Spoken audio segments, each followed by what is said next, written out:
Well, hey, Phil Long family, this is Dr. Scott U-Haul coming at you at another Tuesday afternoon with a virtual coffee chat.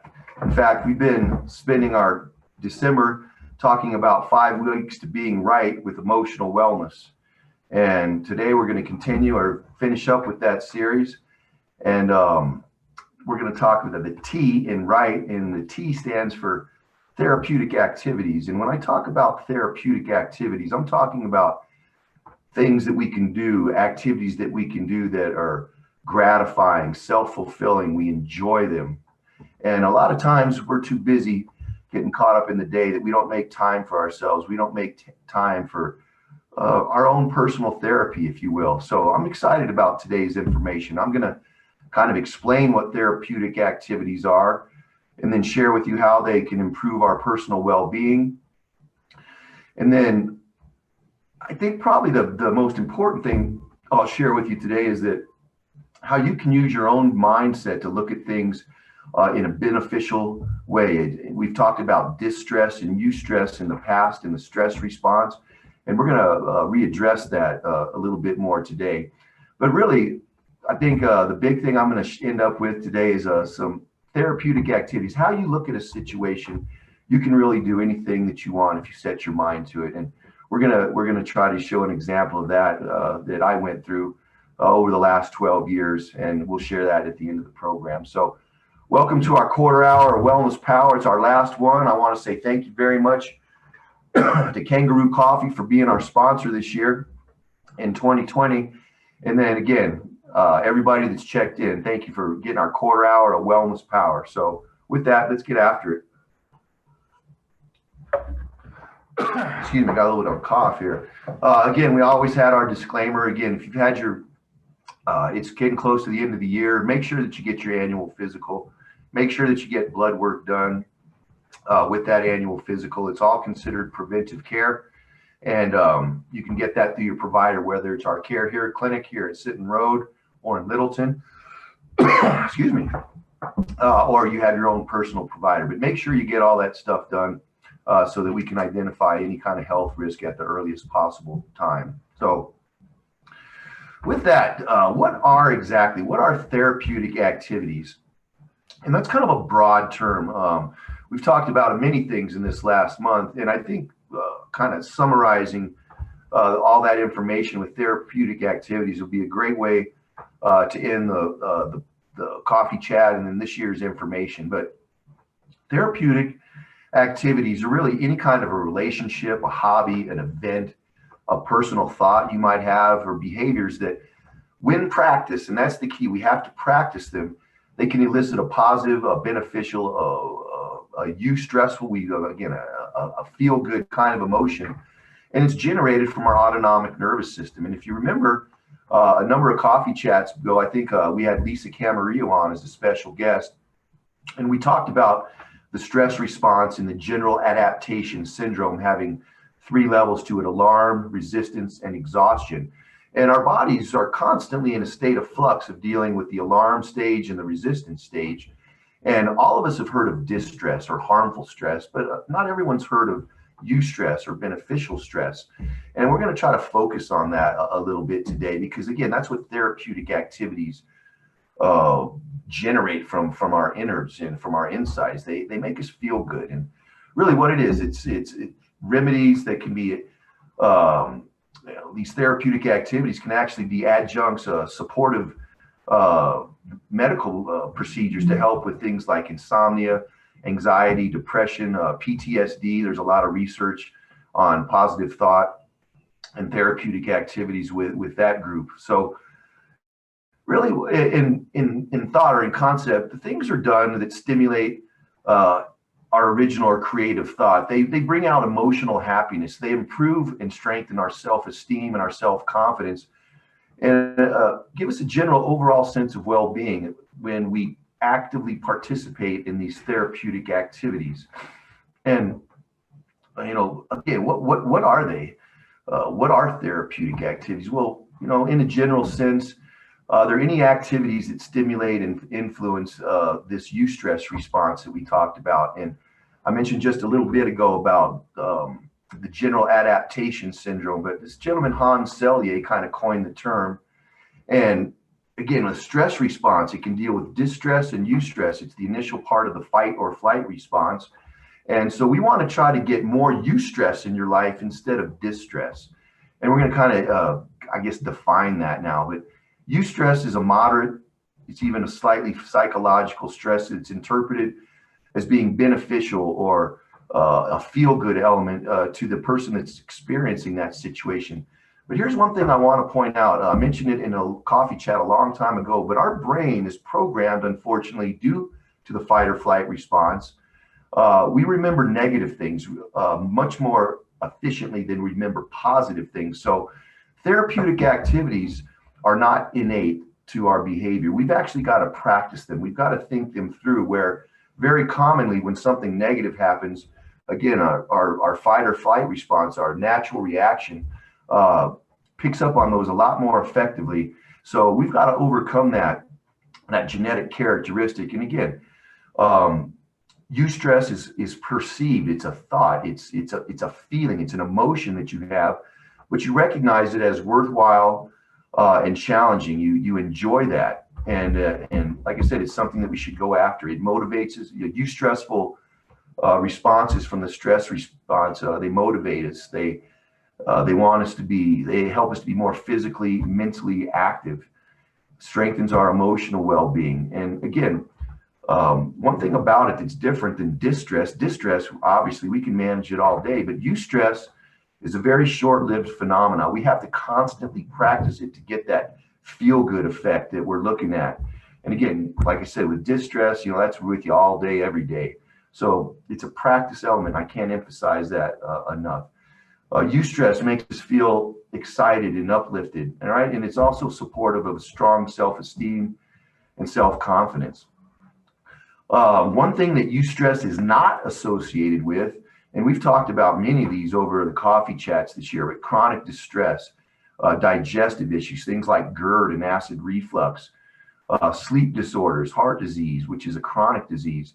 None of these issues are directly correlated with eustress at all. They're highly correlated with distress, but not eustress. And again, eustress brings about happiness, enjoyment, gratitude, a lot of feelings that we've talked about in this last month about the SMART principles. And again, it's a learned practice that you have to work on. So, and a perception, you can see perception up there in the italics or the quotation marks. But again, it's how you perceive a situation that has everything to do to whether it's distressful or eustressful. And I'd kind of like to share some feelings and what goes on with your mind when you're looking at a distressful versus a eustressful event.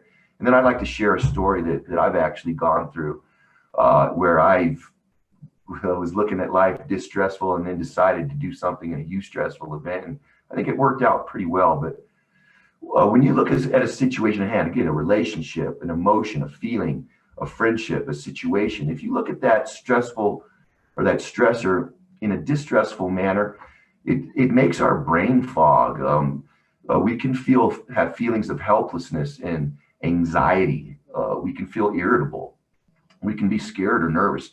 Imagine 3 weeks out, you've got a big team meeting, and you might not be the best public speaker, and you're hesitant about putting all that together. All this anxiety and stress, it builds up into us, and that's what leads to chronic disease, the heart disease, the cancers, the diabetes, and all these things that we've talked about.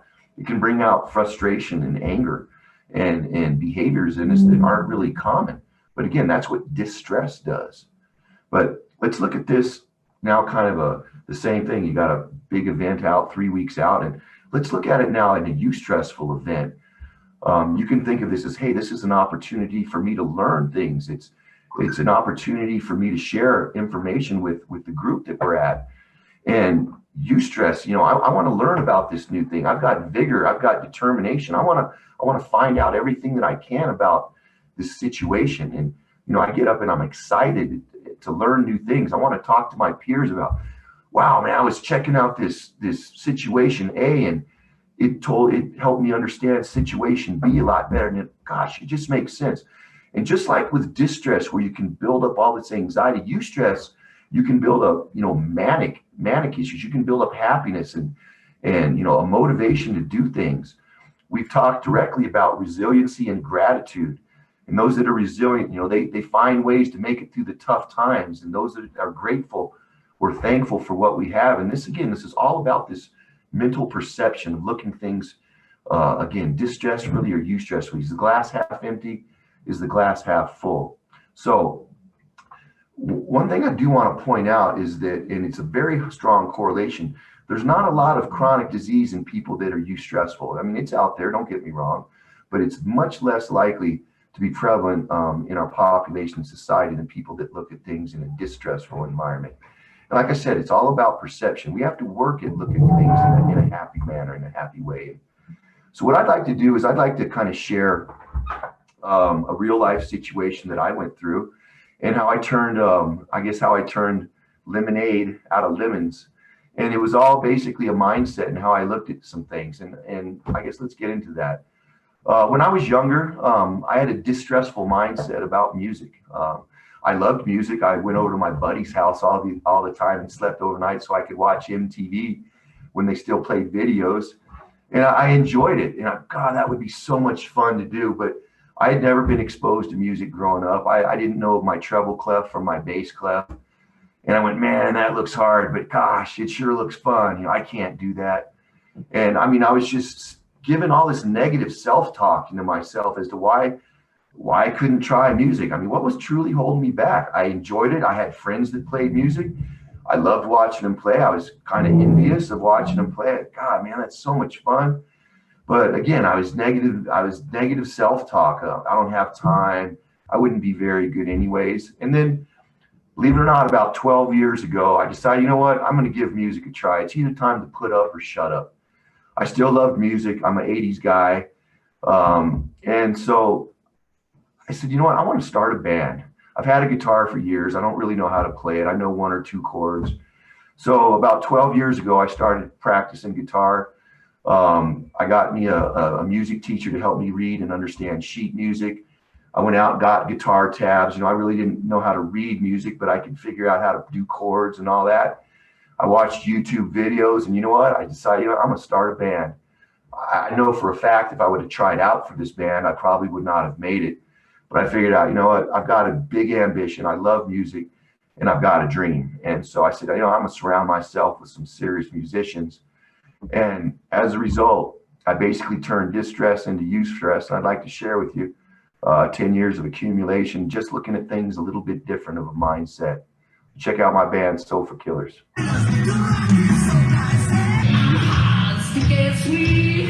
From my head to my feet,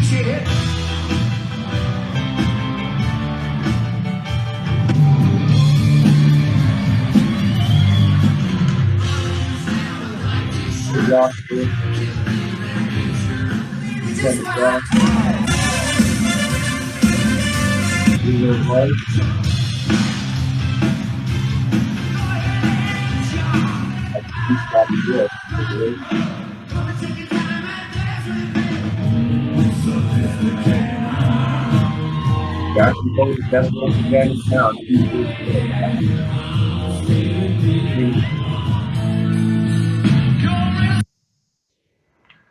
So, well, there you go. You kind of get a little concept of things, and really I was scared to death about music, but I enjoyed it. So let me ask you this. What are some of your therapeutic activities? Put them in the chat box right now.